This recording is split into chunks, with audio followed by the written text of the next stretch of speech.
我们来听个声音啊，这个声音熟悉吧？对，就是那个声音，你没猜错，又是它啊。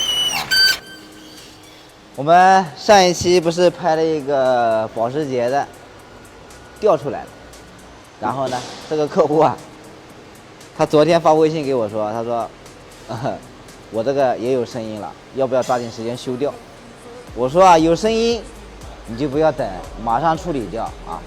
那像这个是哪里传出来的呢？啊，顶起来给你看一看啊，到底是哪个位置出来的声音？其实，你看，一伸，它这个声音啊，就马上就出来了啊。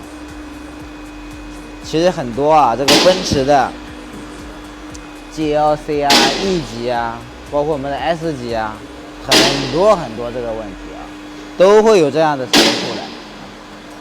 那一般当出现有异响的时候啊，那咱们就别拖啊，有问题啊，就抓紧时间修掉。为什么？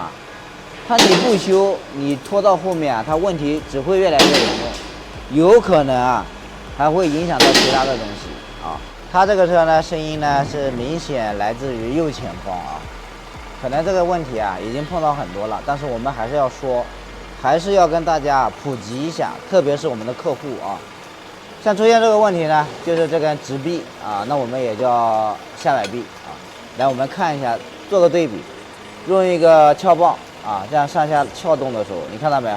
它这个球头啊，已经很松动了，非常松动了。如果再严重的话哈，它就有可能啊，整个都拖出来。你可以再看看这一边啊，这边呢，你再怎么使劲啊，它都不会动，哎，纹丝不动，证明呢，左边呢现在目前啊是好的啊，问题是出在我们这个右前的这个下直臂上面。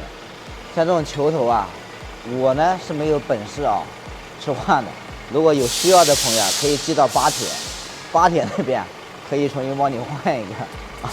那在我们这里啊，只有整根下摆臂啊一起更换，直接换个下摆臂，这个声音啊很难受的这个声音就立马就可以解决了。换完下摆臂以后呢，还有一个很重要的就是什么？一定要做一下四轮定位啊！再一个就是呢，我们车上不是有很多的球头啊、摆臂啊，这下摆臂只是其中的一个啊，包括我们的斜拉杆、方向机的拉杆，这些都是球头类的。当发现啊有松动、有异响的时候，那就及时的更换掉啊，真的不要拖。我还是那句话，车子问题呢，我来搞定，试修试换，客户决定。